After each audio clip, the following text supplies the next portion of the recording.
Hi friends. Aujourd'hui je vais vous faire enfin mon Book Awards 2021. Je suis là pour vous parler de mes meilleures lectures de 2021. What the fuck. Bonne année 2022 à vous tous. J'espère que 2021 était pas trop dur avec vous. Et si c'était le cas, on a toujours de l'espoir pour 2022. Je vous envoie tout mon amour pour 2022. Prenez-le, il est là. Tous les ans, depuis le début de ma chaîne maintenant quasiment, vous avez fait ça pour 2018.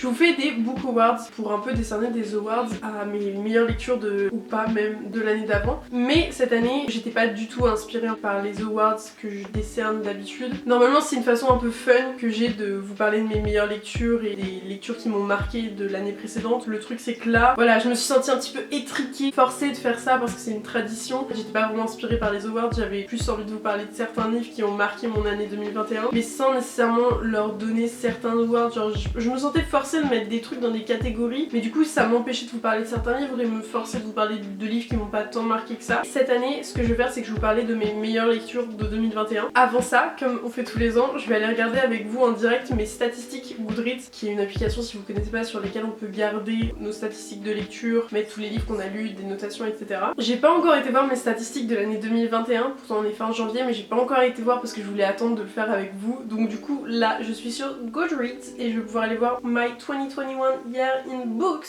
et voir ça avec vous parce que c'est un peu des statistiques qui sont pas totalement très précises mais qui sont censées être un peu précises. En 2021, j'ai lu 63 livres. Sur Goodreads, on peut mettre un goal de combien de livres on veut lire dans l'année. L'année dernière, j'ai décidé de pas participer, j'avais mis un livre parce que je me suis rendu compte que c'était pas forcément le truc qui me donnait envie de lire et que c'était plus un stress qui existait pas chez moi et qui pouvait être créé par ça et que ça me correspondait pas, que tout simplement ça me donnait pas particulièrement envie. J'essaye de donner plus d'importance à ma qualité de lecture si j'arrive vraiment à apprécier mes lectures plutôt que le nombre de livres en soi qui peut pas vraiment quantifier mon appréciation du livre, vous voyez. Donc j'ai décidé de toujours cette année pas participer et du coup comme l'année dernière j'avais mis 1, je me suis dit cette année je vais mettre 2 parce que c'est funny. Goodreads me dit qu'au total j'ai lu 22 690 pages. Je sais pas si c'est extrêmement précis parce que des fois les livres Goodreads sont pas le même nombre de pages exactes que mon livre objet. Je pense que c'est autour de ça, genre dans les 22 000 quoi. Le livre le plus court de l'année que j'ai lu, c'est une nouvelle, c'est La Morte amoureuse de Théophile Gautier, que j'ai lu pour les cours parce que j'avais un exposé. Et le plus long que j'ai lu, c'est The Goldfinch de Donna Tartt qui faisait 867 pages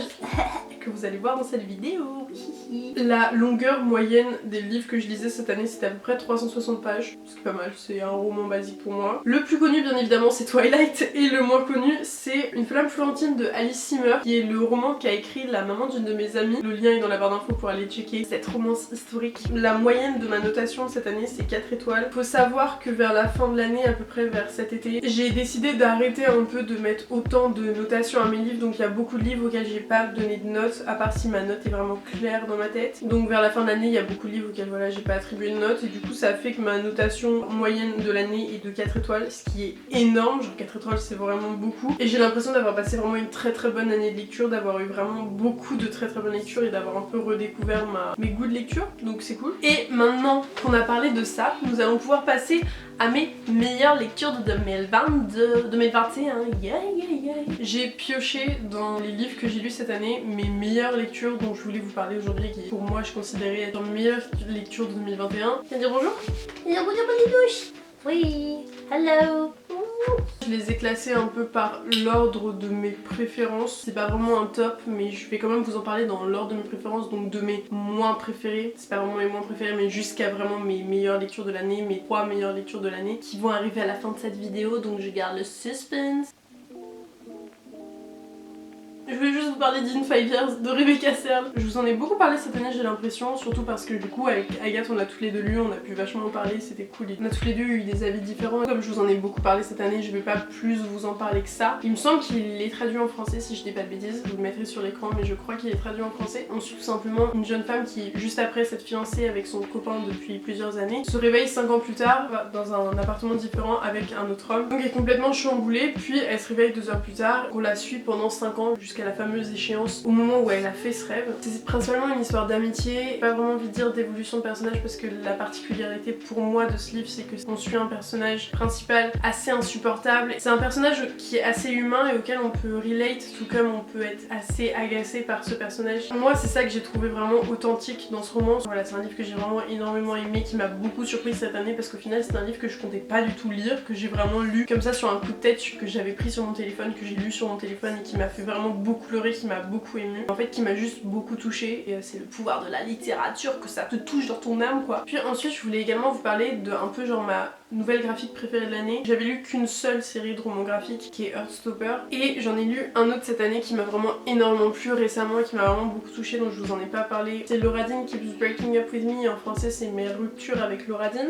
donc qui est écrit par Mariko Tamaki. C'est un roman graphique que j'ai énormément aimé, qui m'a vraiment beaucoup touchée, dans lequel on suit une jeune fille qui est en couple avec Lauradine, mais Lauradine se sert clairement d'elle, elle arrête pas de rompre avec elle, elles ont une relation très toxique. On suit notre personnage principal qui essaye de sortir de cette relation toxique et de réaliser que ses parents pour elle et que ça lui fait du mal, et un petit peu aussi ses relations d'amitié qui sont compliquées à cause de cette situation là parce qu'elle a du mal à voir au-delà de ce qui arrive pour elle, et j'ai trouvé que c'était une représentation très pertinente en soi de l'adolescence. J'ai adoré l'univers et le fait qu'il y avait des doudous et tout, il y a tout un truc, tout un subplot. C'est exactement le type de dessin que j'aime. J'ai du mal à trouver des dessins auxquels je m'identifie et pourtant j'ai adoré les dessins dans cette nouvelle graphique. Puis un roman dont je vous ai pas beaucoup parlé cette année, à part en fait au moment où je l'ai lu, qui était en janvier, mais qui est un roman qui m'a vraiment énormément touchée et beaucoup impactée. What I Lost de Alexandra Ballard, qui est un roman qui peut être très triggering parce qu'il traite d'une jeune fille de 16 ans qui souffre d'anorexie et qui se retrouve dans un centre pour guérir de cette anorexie. Pas vraiment guérir mais se soigner comme elle peut. J'ai l'impression d'avoir lu ce livre vraiment exactement au bon moment et moi ça m'a fait vraiment énormément bien de lire ce livre parce que j'ai pu m'y identifier et me sentir vraiment comprise. C'est un peu un sentiment d'appartenance que je sais pas s'il est sain ou pas. Je pense que ça peut être aussi très intéressant d'un point de vue externe à cette maladie de lire ce livre. Bien évidemment si vous savez que c'est pas bon pour vous, ne lisez pas ça. Faites attention à vous avant tout quoi. C'était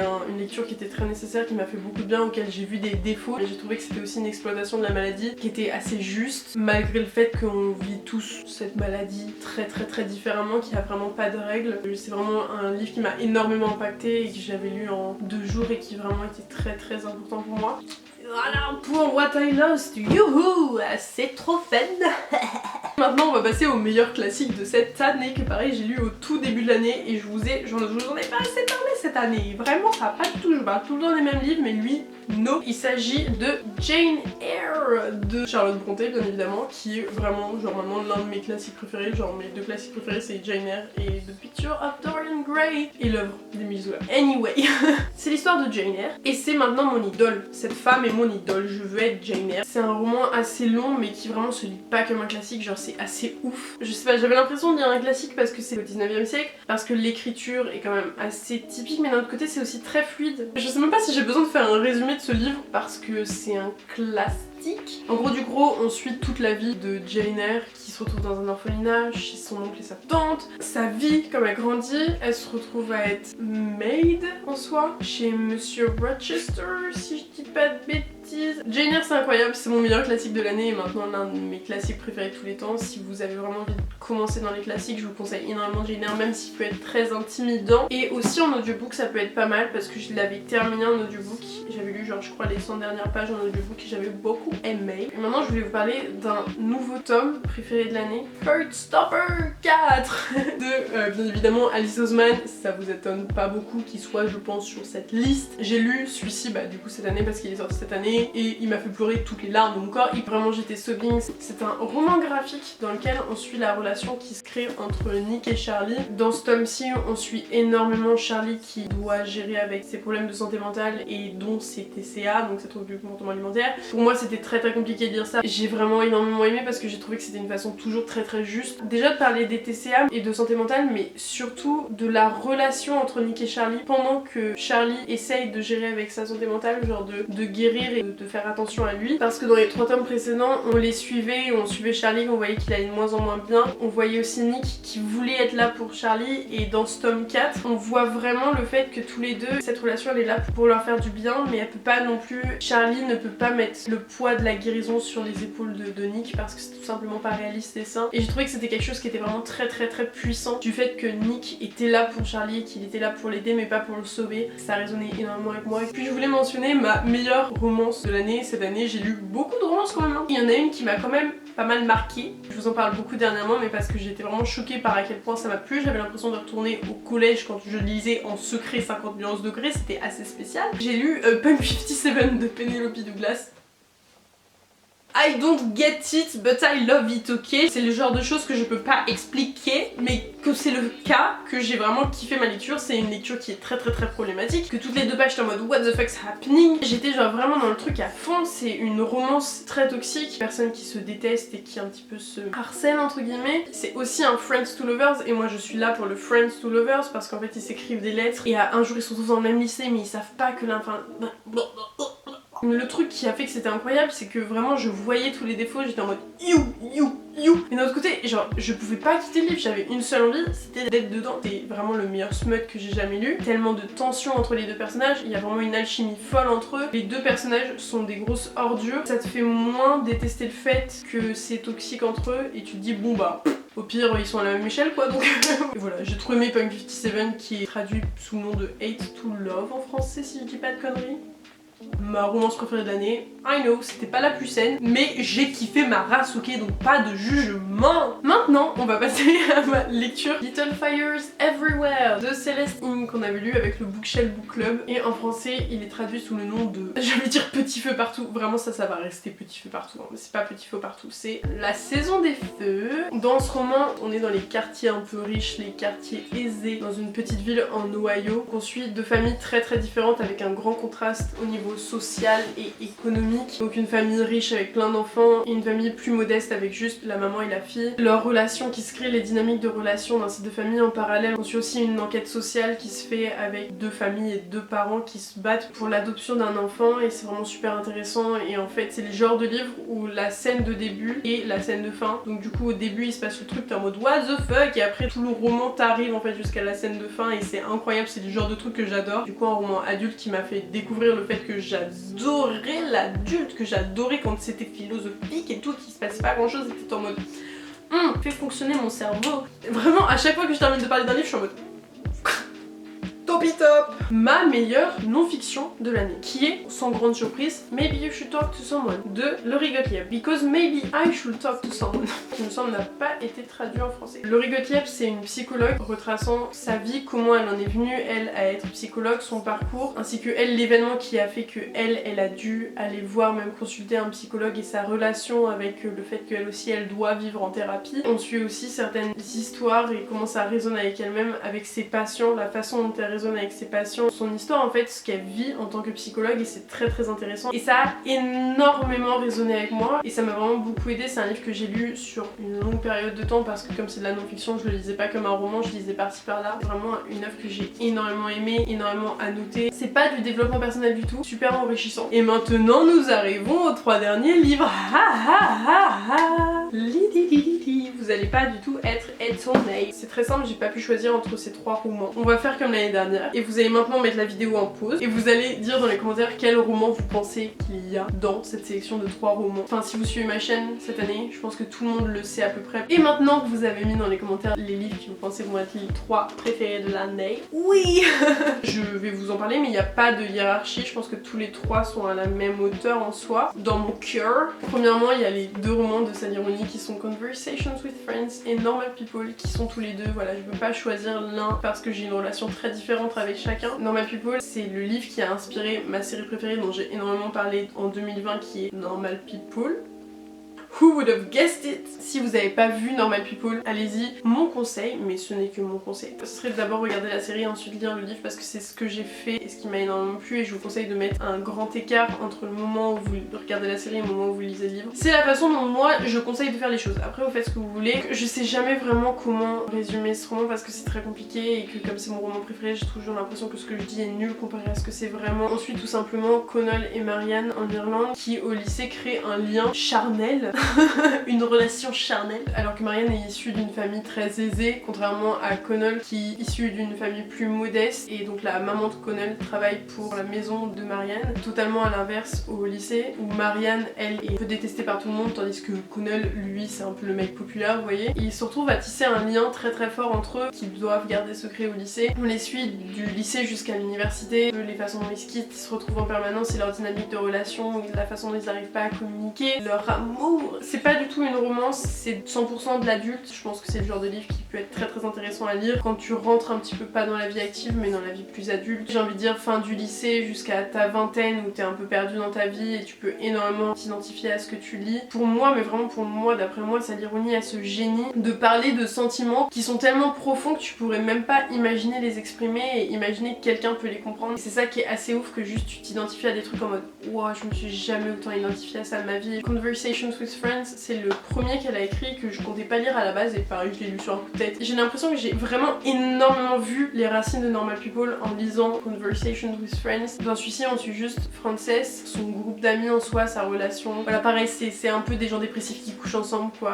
On la suit avec son ex qui est maintenant sa meilleure amie. Un nouvel artiste qu'elle rencontre avec sa femme et il crée une liaison. J'en parle très très mal mais je vous jure qu'ils sont incroyables, donc si jamais vous êtes perdu dans votre vie, bah, je vous conseille de lire Sally Rooney, c'est assez incroyable. Ouais, je vous en ai déjà parlé cette année de toute façon et j'ai jamais su en parler donc c'est pas grave. Et le dernier c'est The Goldfinch de Donna Tartt qui est le chardonneret en français. Je crois que tous les livres dont je vous ai parlé aujourd'hui sont traduits à part peut-être What I Lost qui est l'une de mes meilleures lectures de 2021 dont je vais pas plus vous parler aujourd'hui parce que je vous en ai déjà énormément parlé, mais pareil c'est de la fiction littéraire. C'est pas un terme fiction littéraire mais vous comprenez très bien. C'est de la literary fiction.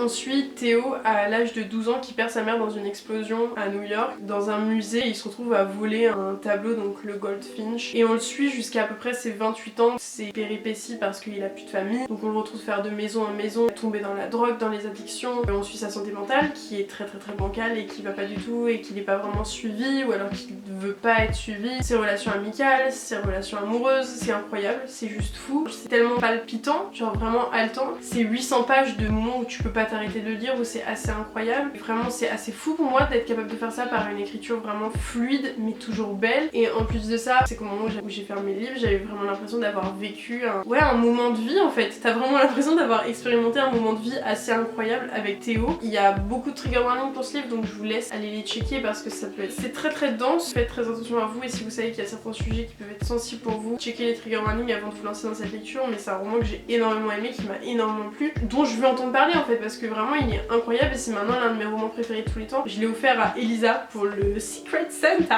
j'ai trop hâte qu'elle le lise.